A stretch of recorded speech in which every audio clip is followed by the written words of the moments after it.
أعوذ بالله من الشيطان الرجيم بسم الله الرحمن الرحيم والصلاة والسلام على أشرف الأنبياء والمرسلين وعلى آله وأصحابه أجمعين. إذن ببركة مولانا الشيخ Sidi Mohamed Fawzi al-Katkani قدس الله سره. On revient ce soir donc au tafsir de Surat Taha. Et donc, ne vous trompez pas, vous allez dire, on a déjà fait ces versets, c'est-à-dire dans l'intervention précédente. En fait, Sidna Cheikh, il est revenu sur ces mêmes versets pour en approfondir encore une fois le tafsir. Et donc on était arrivé donc la Surat Taha. En fait, elle n'était pas finie. Je pensais que c'était fini, mais non.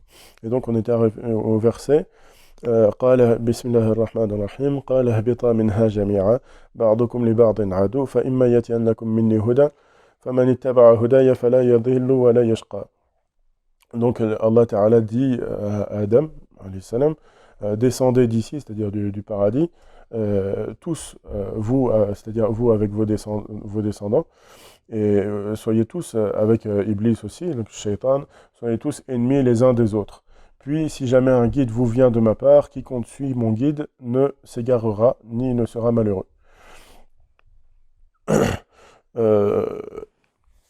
Donc ici, donc la descente, il s'agit de la descente de l'homme depuis le degré le plus uluwi, le plus élevé, le plus noble, vers le plus soufli, c'est-à-dire l'inverse, le plus bas, le plus vil. Et donc l'homme est descendu afin d'agir et d'être jugé selon ses actes et selon ce qu'il aura accompli. Et c'est donc lors de cette descente que l'homme est devenu alors un ennemi de lui-même, de sa propre personne. Donc soit il se rachète et il s'élève après donc avoir été descendu, donc en l'occurrence pour Sayyidina Adam, soit il se rachète pour s'élever et retrouver sa place dans le paradis, soit au contraire il commet des péchés et à ce moment-là il chute et il descendra encore plus. Donc si lorsque vous parviendra de moi une guidée, à ce moment-là, celui qui suivra cette guidée ne sera pas égaré ni malheureux. Mais qu'est-ce que c'est concrètement cette huda, cette guidée? Donc la huda, la réponse est dans le verset juste après. Et donc celui qui se détourne de mon rappel, de mon dhikr, il mènera certes une vie pleine de tourments, de gêne et d'affliction. Donc voilà, le huda, la guidée, c'est le dhikr, c'est la mention, le dhikr d'Allah subhanahu wa ta'ala. Donc le dhikr des asma, des noms, des attributs, le rappel, donc le dhikr du tawhid, le dhikr de la qibla, c'est-à-dire la qibla première, qui est la qibla, c'est-à-dire c'est Sidna Adam, c'est le khalifa, c'est le vicaire. Et donc le khalifa, il y a toujours un khalifa depuis donc Sidna Adam jusqu'à la fin des temps.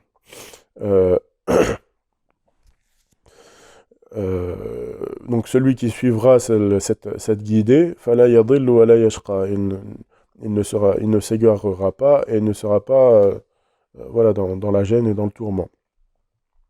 Donc quiconque suit cette huda, cette guidée, cette voie, et s'il fait donc s'il suit cela, mais dans le sens de l'ittiba', c'est-à-dire du suivi, dans le sens de conformité, celui-là sera protégé. Mais attention, Sidna Cheikh dit l'ittiba', donc le suivi, c'est pas l'istimar, c'est pas le fait d'écouter simplement, ou le fait de regarder, de voir le wali par exemple. Mais c'est l'ittiba', en fait, c'est se conformer pleinement à son exemple, à son enseignement, et l'ittiba', la réalité vraiment de la haqiqa de l'ittiba', c'est en vérité le fana, donc l'extinction de soi-même, et cette extinction, elle se fait selon les fondements, donc au travers de la conformité de la personne, de l'individu cheminant, au fondement du suluk, de l'éducation spirituelle ou du cheminement spirituel. Et le verset d'après, وَمَنْ أَعْرَضَ عَنْ ذِكْرِي, quant à celui qui se détourne du dhikr, de mon rappel, euh, c'est-à-dire que celui qui se détourne du dhikr, c'est-à-dire qui se détourne de l'ittiba, de ce suivi, de cette conformité, parce que la conformité vraie à l'enseignement du wali, c'est-à-dire sur quoi repose tout cet enseignement, quel est le socle, ou oui, la base fondamentale de cet enseignement. Si tu regardes de tous les awliya depuis la nuit des temps, ça a toujours été bâti sur le dhikr.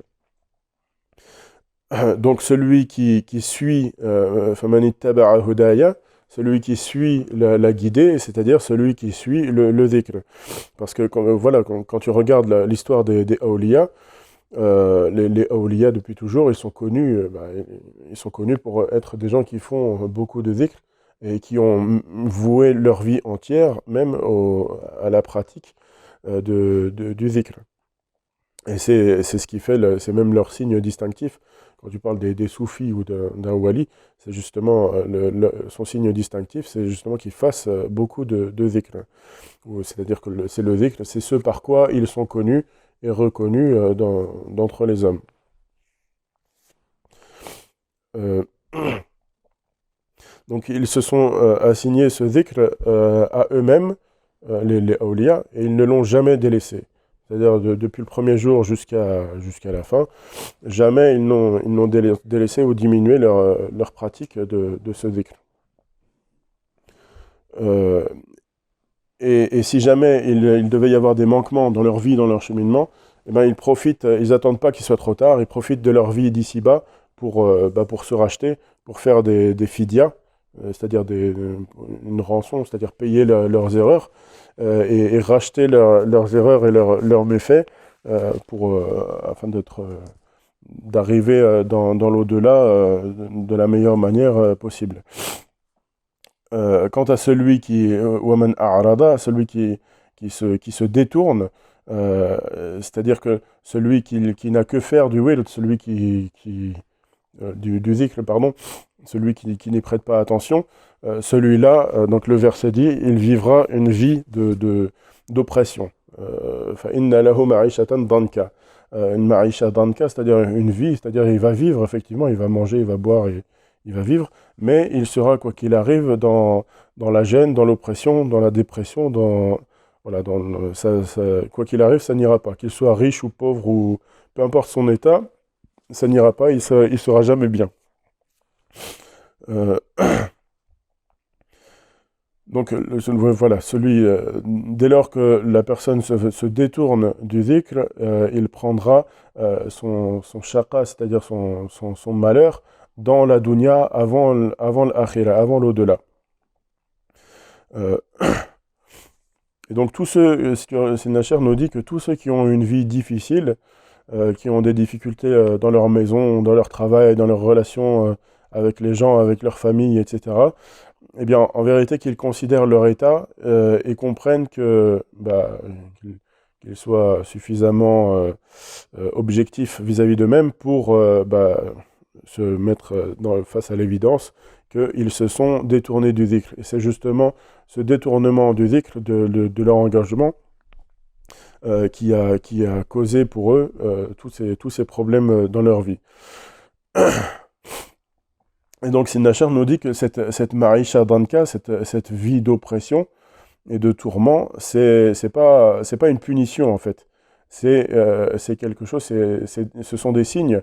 C'est pour te donner une chance en fait de revenir et de te racheter, de te rattraper. C'est pas une punition dans le sens où la punition, c'est pour l'au-delà. C'est pour une fois que voilà, l'autre demeure, à ce moment-là, oui, ce sera une punition c'est-à-dire la punition, elle vient au moment où tu ne peux plus te racheter. Mais tant que tu es vivant, tant que tu es ici-bas, il y a toujours moyen de se racheter, de se repentir et de revenir à Allah. Et donc c'est ça ce qui est important de souligner, c'est que cette vie, de toutes ces épreuves, c'est uniquement pour que tu comprennes et que tu reviennes à cette guidée, à cette huda.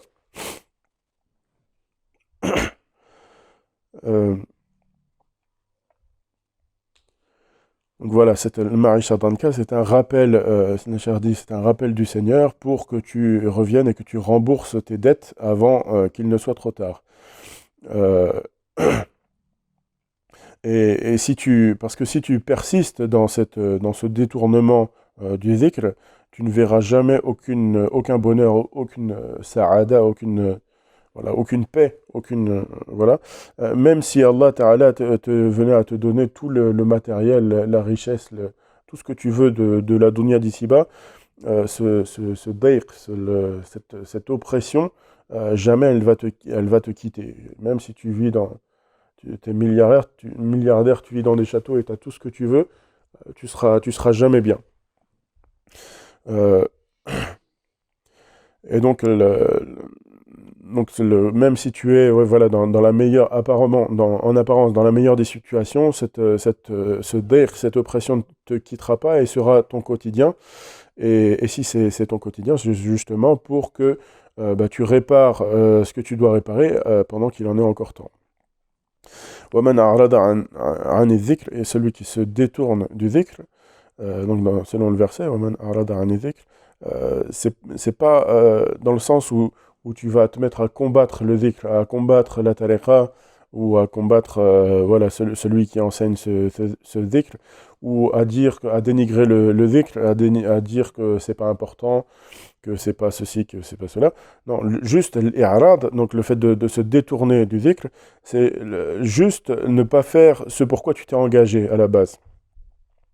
Parce que un beau jour, dans ta vie, il y a peut-être des années ou pas, ou ça peut être récent, voilà, tu as décidé toi-même, c'est-à-dire c'est toi-même qui as demandé cette béa, et tu as décidé de toi-même, tu as fait cette démarche, et tu t'es assigné à toi-même le fait que tu allais faire, que tu allais accomplir ce dhikr, ce wird, matin et soir.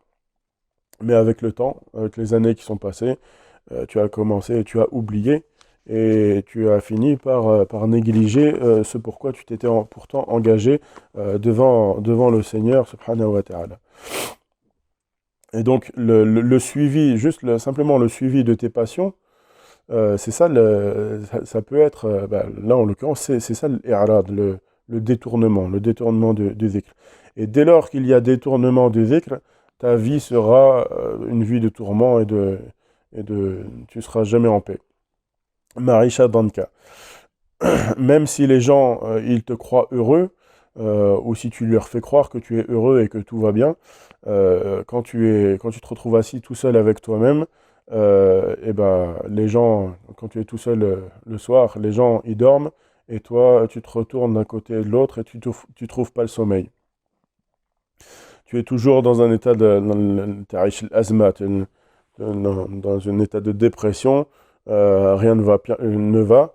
Et il y en a certains, même si Nasher a dit, il y en a certains, même ils sont allés voir des psys pour étudier leur psyché, ce qui se passait, ce qui allait mal, et essayer de trouver des solutions.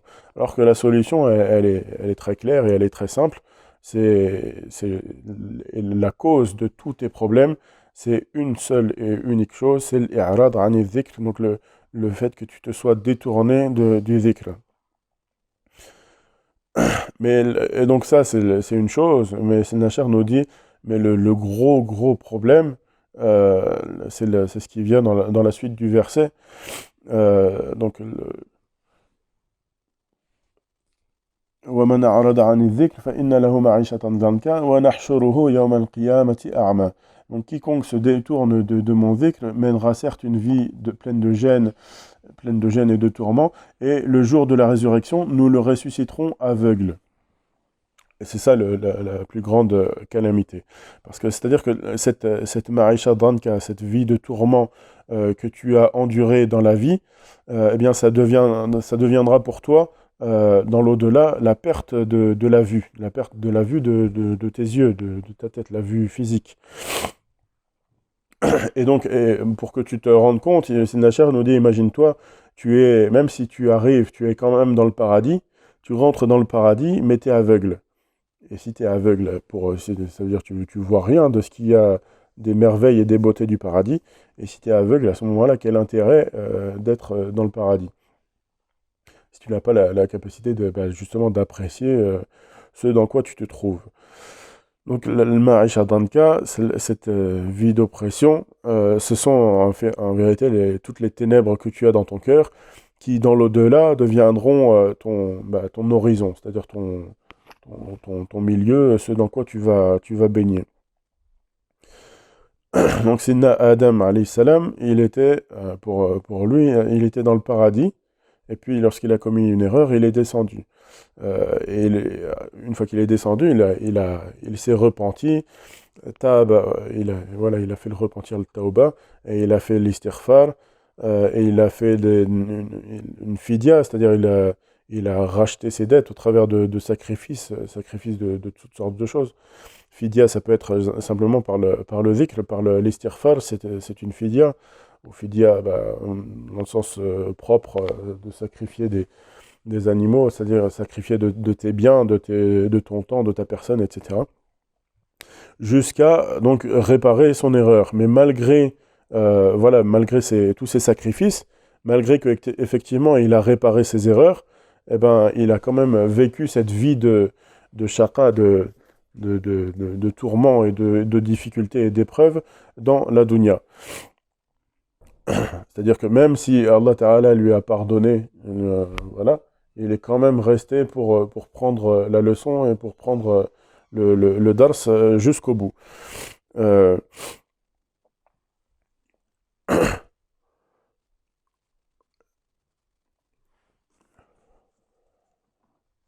oui, voilà, parce que lorsqu'il se trouvait encore dans le paradis, Sidna Adam, il avait tout à portée de lui. Et il avait tout sans fatigue, voilà, dès qu'il voulait quelque chose, il l'obtenait. Mais dès lors qu'il est descendu sur terre, malgré sa tauba, malgré son istighfar, malgré son retour à Allah, eh ben, il est resté quand même dans cette dunya. Et dans cette dunya, eh ben, si tu veux manger, eh ben, il faut semer, et il faut cultiver, et voilà, il faut passer par les causes. C'est pas comme le paradis où tout est sans fatigue, sans même ennui de tout ce que tu peux avoir. C'est que du bonheur. Alors que non, dans la dunya, c'est forcément qui que tu sois, forcément il y a des soucis, il y a des tourments, il y a des choses à faire pour obtenir des causes, pour obtenir des résultats qui vont te permettre de vivre tout simplement. Et donc même si tu dis que tu es apaisé, même si tu prétends être apaisé, être tranquille, être en paix, non, en vérité, ta pensée, elle travaille, et elle travaille tout le temps. Elle travaille, et tu penses toujours justement aux causes qui vont te permettre de remplir ton frigo et d'assurer l'éducation de tes enfants, etc. Euh, mais en fait, cet état-là, c'est pour Sidna Adam, donc cette descente-là, comme on avait dit, c'est pour Sidna Adam qui, lui, a été créé dans le paradis. Et donc, lui, sa chute, sa descente, c'est depuis le paradis vers la terre. Mais toi, qui es déjà sur la terre, qui es déjà dans le monde, dans la dunya, des causes pour obtenir les conséquences, si tu commets cette i'rad, ce détournement du dhikr, eh ben, tu vas chuter, mais tu vas chuter du coup sous la terre. Et sous la terre, ça veut dire quoi concrètement? Ça veut dire que tu vas avoir des problèmes dans ton risque, dans ta subsistance, des problèmes d'argent, clairement. Tu vas avoir des problèmes dans l'éducation de tes enfants, tu vas avoir des problèmes dans ton travail, chacun selon son cas, son état. Donc selon ton i'rad, ton détournement du dhikr et ta non-conformité à ton engagement, eh bien, tu auras des problèmes en conséquence. Mais si tu consacres, si tu retournes, si tu te consacres de nouveau au dhikr, à ce moment-là, comme tu seras dans la terre, parce qu'on a parlé, c'est une descente, de toute façon, tu descends, tu descends. Mais cette descente, du coup, quand tu te trouveras dans la terre, Sidna Nasher parlait de la damma, l'ard tadummuk, comme si elle te prend, elle te serre. Et cette prise de la terre, donc cette oppression, c'est-à-dire dans ton risque, dans tes enfants, dans ta femme, dans ton travail, etc., ça deviendra pour toi, si tu reviens quand même au dhikr, ça deviendra pour toi une rahma, une miséricorde. Et alors, même dans cet état de difficulté, eh ben, tu vas pouvoir jouir de la proximité divine et jouir de cette proximité divine en toute chose. Donc, tu retrouveras le qurb, donc cette proximité divine avec tes enfants, hein, dans l'argent, dans le sommeil, dans le travail et dans tout. Et évidemment, c'est le Seigneur qui te changera ton état parce que tu seras retourné à lui par le dhikr. Et donc toujours, si tu as un problème, si tu as un blocage, si tu as quelque chose qui ne marche pas, qui ne fonctionne pas dans ta vie, quelque chose qui t'empêche de respirer et d'être à l'aise, eh bien, Sidna Cher nous dit, révise ta nafs, et sois objectif et tu trouveras forcément que c'est parce que tu t'es détourné du dhikr. Il y a dans ta ville ce i'rad ani dhikr. Et toi, donc évidemment, tu vas venir, enfin certains en tout cas vont venir et vont dire, mais moi pourtant je fais du dhikr. Seulement c'est des chers et dit que le dhikr, ce que tu pratiques, c'est pas suffisant. C'est-à-dire que peut-être qu'effectivement tu observes les temps de dhikr, mais faut voir aussi comment tu fais ce dhikr, comment tu es, quel est ton état quand tu fais ce dhikr. Parce que le dhikr, il doit purifier le cœur.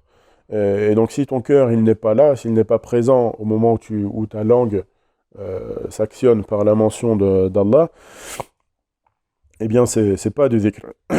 Comme le dit le hadith, le prophète alayhi salatu wassalam, nous dit les cœurs rouillent et la manière de les polir, c'est par le dhikr d'Allah. Et donc ton cœur rouillé, c'est-à-dire ton cœur noir, et si tu veux qu'il soit poli, c'est-à-dire si tu veux qu'il reflète cette lumière, eh bien il faut pratiquer le dhikr d'Allah. Et donc si ton cœur ne change pas, s'il reste tel qu'il est, eh bien sache que tout simplement, tu ne fais pas de dhikr. Même si tu répètes des centaines et des milliers de fois, eh bien, tu ne fais pas de dhikr. Même si tu y passes des heures et des heures. Euh, donc tu fais peut-être du dhikr, mais tu fais du dhikr bihawak, c'est-à-dire selon le suivi selon tes passions. C'est-à-dire que ton dhikr ne satisfait pas Allah subhanahu wa ta'ala. Donc tu dois pratiquer le dhikr par ce qui va satisfaire et parce que ta qibla, c'est-à-dire la qibla, on parlait de la qibla c'est pas, la qibla ici c'est la qibla spirituelle, c'est-à-dire ce khalifa, tu sais quel est le dhikr que ta qibla va agréer de toi, et donc pratique ce dhikr tel que ça t'a été enseigné et tel que tu sais qu'il doit être fait. Donc, le verset, Sidna Cheikh l'a répété tout au long du cours presque. وَمَنْ أَعْرَضَ عَنِ الذِّكْرِ فَإِنَّ لَهُ مَعِيشَةً ضَنْكًا. Donc, celui qui se détourne du dhikr aura une vie de tourment et d'oppression. Et donc, tu ne profiteras, si tu te détournes du dhikr, tu ne profiteras de la vie ni ici-bas, ni dans l'au-delà. Tu seras donc dans une prison, dans un état comme si tu étais en prison.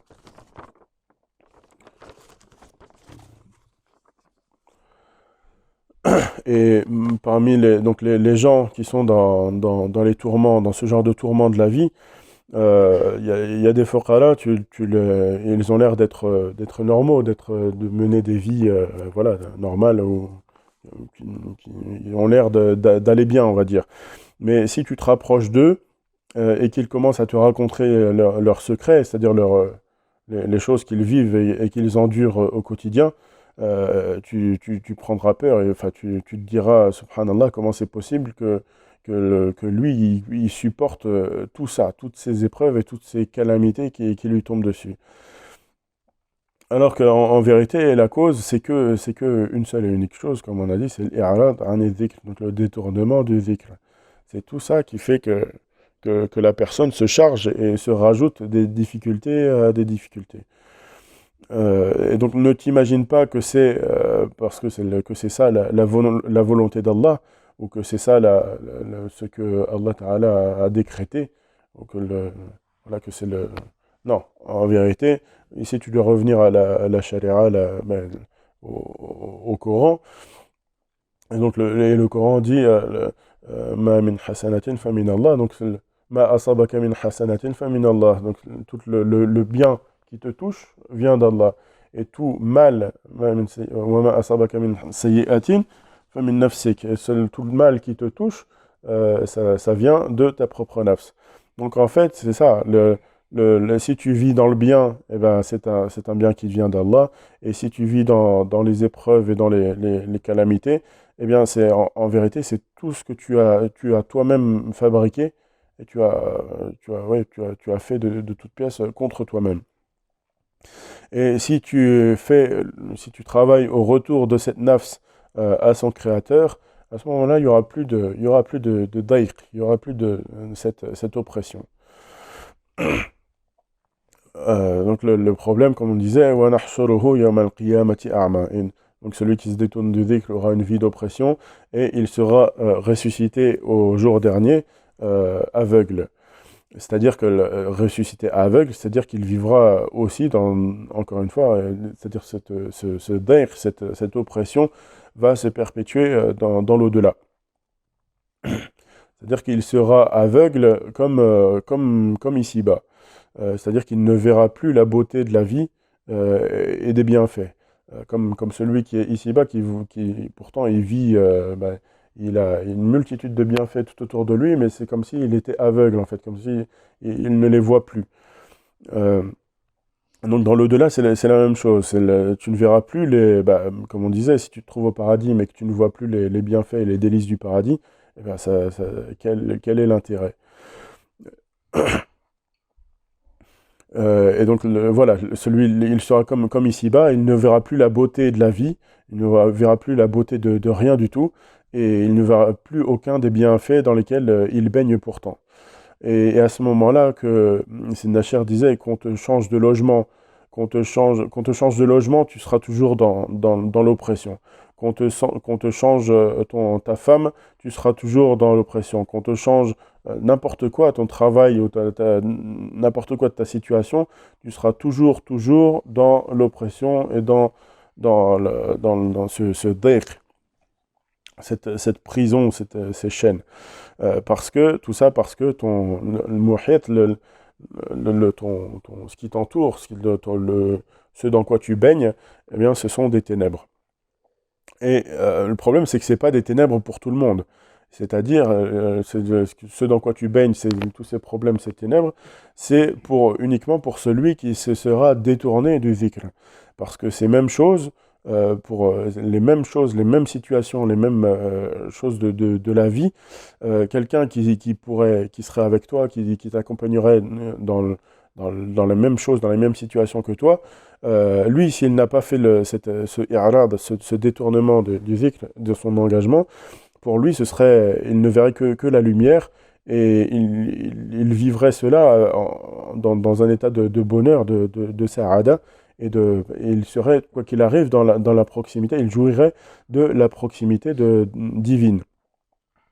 Et lorsque tu lui raconterais toutes les catastrophes de ta vie, eh ben, lui-même, il serait choqué que tu parles et que tu évoques la vie, ce que tu vis de manière aussi négative, parce que pour lui, ce serait que du jamal, ce serait que la vie serait extrêmement belle. Donc voilà, celui qui se détourne du zikr, le problème c'est que voilà, les cieux et la terre deviendront ténèbres pour lui. Et parce que dans le verset, Allahu nuru samawati wal ard. Allah est la lumière des cieux et de la terre. Et donc si Allah est la lumière des cieux et de la terre, ça tu le connais, tu le réalises par le zikr d'Allah. Mais si tu te détournes du zikr d'Allah, si tu te détournes d'Allah, eh bien tu perds cette lumière. Et si tu perds cette lumière, les cieux et la terre, du coup, ils ne sont plus baignés, ils ne sont plus cette lumière. et ils deviennent donc ténèbres. Et s'ils deviennent ténèbres, il te sera strictement, complètement impossible de goûter à quelque bienfait que ce soit dans ces cieux et dans cette terre. Euh, parce que pour cela, pour pouvoir goûter aux bienfaits de la vie, eh ben, tu as besoin de la vie, tout simplement. Et la vie, elle est dans la lumière. Et la lumière, elle n'est possible que par le dhikr d'Allah. Donc tu dis que tu vas faire des projets, que tu vas faire des projets, oui, pour ta dunya, tu vas des entreprises, des commerces, des machins, des projets de quoi que ce soit. Si le cheikh dit ouais ou qu'il n'y aura rien du tout. Et il dit, je te le dis d'avance, c'est impossible, c'est impossible. Quoi que tu fasses, jamais ton affaire, elle réussira. Jamais tu vas gagner d'argent et jamais tu ne pourras t'en sortir. Même si tu fais les plans pendant des jours et des jours et des nuits et en consultant des spécialistes et que tout le monde te dit que tous les feux sont au vert, etc., jamais ça ne marchera. Dans la mesure où tu t'es détourné du dhikr d'Allah. Et, et même si l'argent rentre, même si d'une manière ou d'une autre, eh ben, ton affaire, elle fait de l'argent, eh bien cet argent ne te profiterait jamais. Dès lors qu'il apparaîtrait, il disparaîtrait aussitôt.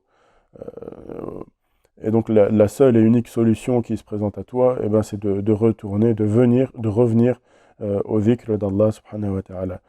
Et alors, même si tu reviens au dhikr, même si tu n'as pas d'argent, même si tu n'as pas de travail, même si tu n'as pas de femme ou de famille ou de quoi que ce soit, il n'y a rien du tout, et ben, quelle que soit ta situation, tu vivras dans le bonheur, dans la paix, dans sa'ada. Euh, si tu fais du dhikr, donc, Nasher dit, s'il y a du dhikr, eh bien, il y a le paradis. Parce que si tu regardes dans le paradis, qu'est-ce que c'est que le paradis? Ce sont des choses, toutes des choses, des merveilles qui sont construites et qui sont apparues par le dhikr. Comme dit le hadith, dans le paradis, il y a par exemple un arbre dans l'ombre duquel le cavalier avance ou galope tout droit pendant 100 ans. C'est dire la taille du coup de cet arbre. Euh, et tout ça, donc ça c'est le fruit du dhikr, parce que les hadiths ils disent, lorsque tu dis Subhanallah, tu as un arbre au paradis, et ainsi de suite. Donc toutes ces choses du paradis sont construites et apparaissent par le dhikr. Mais le problème, donc si tu te détournes du dhikr, comment tu vas pouvoir trouver cela? Alors tu vas te dire que bah, tout simplement, si tu fais pas de dhikr, eh ben, tu arriveras dans l'au-delà et tu trouveras tout vide. Tu verras rien. Et le problème, c'est que non. L'au-delà, ce sera plein, ce sera rempli. Mais le problème, c'est toi qui seras aveugle et tu ne verras rien. Parce que tu te seras détourné du dhikr. Et donc tu auras perdu cette lumière qui est la lumière des cieux et de la terre. Et donc si tu as perdu cette lumière des cieux et de la terre, il n'y a plus de cieux et de terre pour toi, il y a que des ténèbres. Et à ce moment-là, donc le serviteur s'étonnera et s'écriera قال ربي لما حشرتني أعمى وقد كنت بصيرا. Et il dira, Seigneur, pourquoi m'as-tu ressuscité aveugle alors qu'auparavant je voyais, j'étais doté de la vue. C'est-à-dire que voilà, tu seras, Zinachar nous dit, tu seras ressuscité selon la haqiqa pour laquelle, ou sur laquelle tu auras travaillé ici-bas. قال كذلك أتتك آياتنا فنسيتها وكذلك اليوم تنسى. Donc Allah Ta'ala répondra, de même que tu as oublié les signes qui te sont parvenus de nous, de même tu seras oublié aujourd'hui. C'est-à-dire que tu les as vus, ces signes. Tu les as vus, mais tu les as oubliés. Et le Sinacher nous dit que les messages du Seigneur, en vérité, ils te sont envoyés, ils te sont adressés à chaque instant.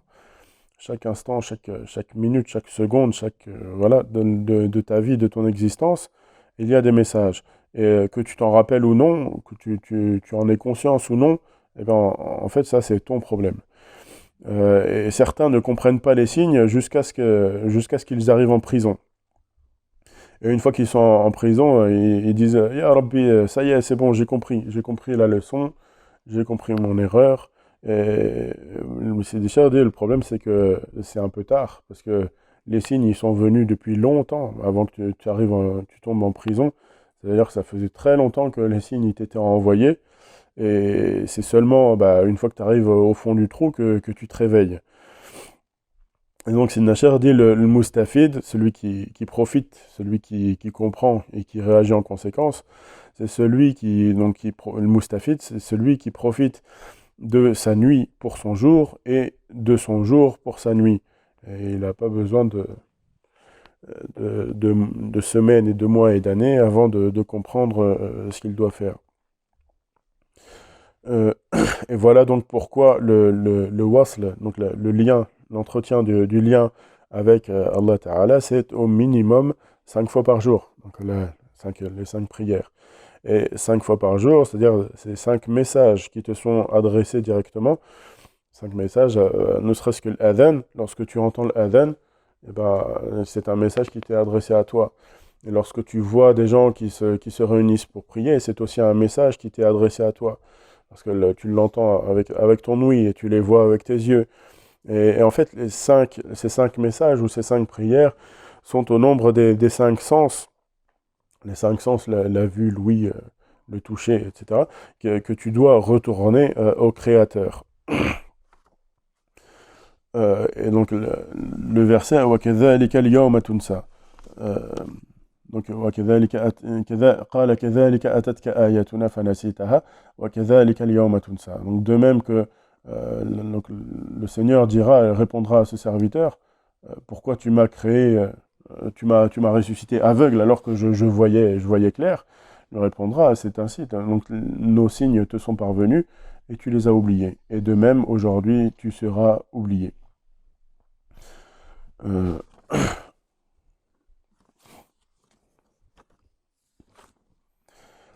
donc voilà, et donc nous travaillons sur ce verset. Donc ce verset, ça fait un petit moment déjà qu'on travaille dessus. Et Sidna Cheikh nous dit, donc depuis le temps qu'on travaille, qu'on évoque ce verset et donc le tafsir de ce verset, est-ce que ça t'a touché? Est-ce que vraiment c'est quelque chose qui t'a... parce que c'est une aya qui t'est parvenue du coup. Mais est-ce que cette aya, elle t'a touché? Et est-ce que tu as entamé ou tu as engagé un retour? Et la réponse, c'est non. Donc, si Nasher répond à notre place, il dit non. Il dit, et certains, ils s'ennuient ou ils jouent pendant le dhikr, ou il prend ça à la légère, il prend le dhikr à la légère. Certains n'assistent pas au majma'. Certains, alors que, donc là, il s'adressait peut-être aux fuqara, mais de manière générale aussi, voilà. Quand l'assise de dhikr débute, ils ont d'autres choses à faire où ils ne viennent pas prendre part euh, à l'assise. Certains ne prient pas avec les fuqara, ou certains voilà, ne sont pas là pour... et en fait, le cheikh ne demande pas, ne te demande pas ce qui est au-dessus de tes forces. Il ne te demande pas de faire plus que ce que tu ne peux faire. Juste, il t'adresse le rappel. Juste, il te fait prendre conscience des choses et il te fait te rappeler. Donc le verset d'après, وَكَذَلِكَ نَجْزِي وَكَذَلِكَ نَجْزِي مَنْ أَسْرَفَ وَلَمْ يُؤْمِنْ بِآيَاتِ رَبِّهِ. Et donc c'est ainsi que nous rétribuons bon, qui est outrancier. C'est celui qui, dans le sens, man asrafa, celui qui outrepasse les limites, celui qui gaspille, voilà, qui va au-delà de son droit et qui ne croit pas aux révélations de son Seigneur. Et qui ne croit pas plutôt aux ayat. Traduction, elle est un peu... et qui ne croit pas donc aux signes de son Seigneur. Euh, et donc au travers de ce verset, oui, parce qu'il y a deux choses ici qui se suivent. Donc l'israf, c'est-à-dire concrètement le gaspillage, donc le fait d'outrepasser les limites, et l'iman. وكذلك قال كذلك وكذلك نجزي من أسرف ولم يؤمن. C'est-à-dire que ici, et donc au travers de ce verset, le Seigneur nous dit qu'il est impossible au mu'min, celui qui est croyant, de commettre ce israf, cette outrance ou ce dépassement des limites. Donc l'israf ici, tout simplement le fait de ne pas, il a dit mot à mot, itqan tawajjuh li nourillah. Donc le fait de ne pas réaliser vraiment complètement, parfaitement, le fait de se tourner vers la lumière d'Allah, et le fait de se concentrer, le fait de s'en remettre complètement à la lumière d'Allah. Et plutôt, donc au lieu de cela, au lieu de s'en remettre et de s'abandonner dans la lumière d'Allah, ces gens-là, ils se sont détournés de la lumière et ils lui ont préféré les ténèbres.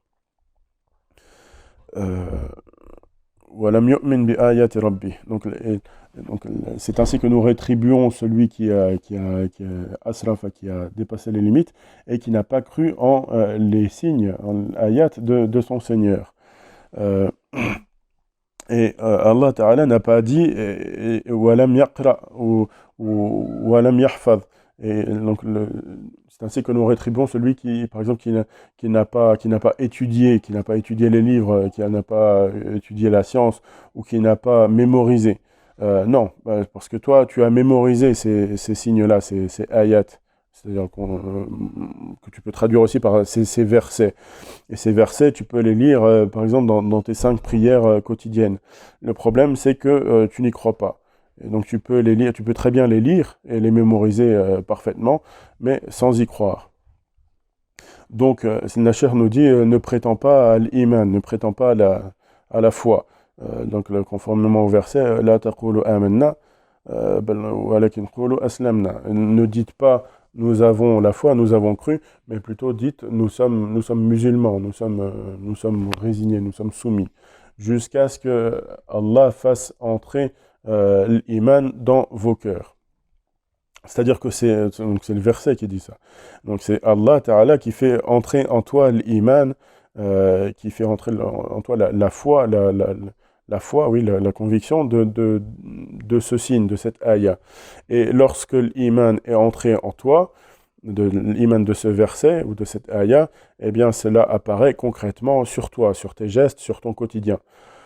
Et si tes paroles et tes actes contredisent l'ayah, donc les signes d'Allah Ta'ala, eh bien à ce moment-là, tout simplement, ne prétend pas à l'iman. Donc conformément au hadith, le prophète alayhi salam dit aucun d'entre vous ne sera croyant jusqu'à ce que je devienne plus aimé à son cœur, plus cher à son cœur que lui-même, que sa propre nafs. C'est-à-dire que ici, il s'agit du fana, de l'extinction de la personne, de la disparition, de fondre dans le prophète alayhi salam. Et fondre le fana dans le prophète alayhi salam, c'est le fana dans le Coran. Et dans le Coran, c'est l'ayat. Et donc, si tu réalises ce fana dans le Coran, eh bien, tu deviens toi-même, c'est la manifestation des versets, de ces ayats du Coran. Et donc, c'est ça, en vérité, l'iman, donc la foi, c'est pas simplement connaître, c'est pas avoir les références, c'est pas avoir mémorisé les versets, c'est pas avoir mémorisé les choses les fondements, les choses de la religion, c'est pas connaître le prophète, les descriptions du prophète alayhi salam, mais c'est justement que ta vie et que ta personne exalte, fasse apparaître toutes ces enseignements, ces ayats dans ton quotidien.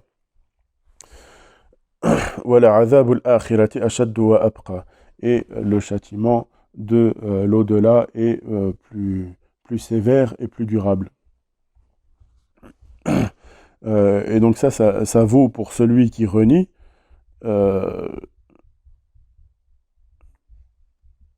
Oui, donc ici, ce qui est grave, donc ça c'est le châtiment de l'au-delà est plus sévère et plus durable. Ça vaut pour celui qui renie la tariqa, celui qui renie le shirk, celui qui se met à combattre. Mais ça vaut également pour celui, tout simplement, qui sait, qui connaît, mais qui n'agit pas en conséquence de ce qu'il sait. Et celui-là, il est placé dans le même état que le premier. Il est placé dans le même, la même position que celui qui a combattu, carrément. أفلم يهدي لهم كما أهلكنا قبلهم من القرون يمشون في مساكنهم. Cela ne leur a-t-il pas servi de direction que nous ayons fait périr avant eux des générations dans des demeures, dans les demeures desquelles ils marchent maintenant. Voilà bien voilà bien ici des leçons pour les doués d'intelligence. Donc Allah Ta'ala nous a donné des exemples au travers des peuples qui ont précédé, qui ont agi et qui se sont donc détournés du dhikr et qui se sont détournés de cet engagement qu'ils avaient pris. Et donc ils ont reçu chacun à la mesure de leur détournement. Mais donc, en conclusion, si tu es déprimé ici-bas, si tu as des problèmes, si tu vis dans l'oppression, dans ce daïq, eh bien, sache, Sinacher nous dit, sache que ce sera exactement la même chose dans l'au-delà. Certains pensent qu'ils vivent une vie de dunya dans la souffrance, mais que la mort, ce sera pour eux voilà, une salvation, la clé qui va leur donner accès à quelque chose de mieux. Alors que non, tel que tu es ici-bas, tel que tu seras dans l'au-delà. Et donc si tu es ici heureux, et si tu veux, tu cherches, tu aspires, tu as soif, tu veux que le Seigneur subhanahu wa ta'ala te subjugue avec les secrets, par les secrets de son essence, si tu veux connaître, si tu veux atteindre cette connaissance de ton Seigneur, si tu as le goût pour les du'a, pour le fait d'invoquer ton Seigneur alors que tu es seul au milieu de la nuit, si tu as voilà, cette soif et cette aspiration spirituelle qui t'empêche de dormir, de trouver le sommeil, et si tu, par exemple, si tu aussi, un des signes, c'est que tu attends avec impatience les majlis, les assises de dhikr. Sinacher et dit, c'est pas comme ceux qui éprouvent au contraire justement de l'oppression, de daïq, en plein majlis de dhikr, et qui se lèvent et qui sortent, soi-disant, pour aller faire leurs ablutions.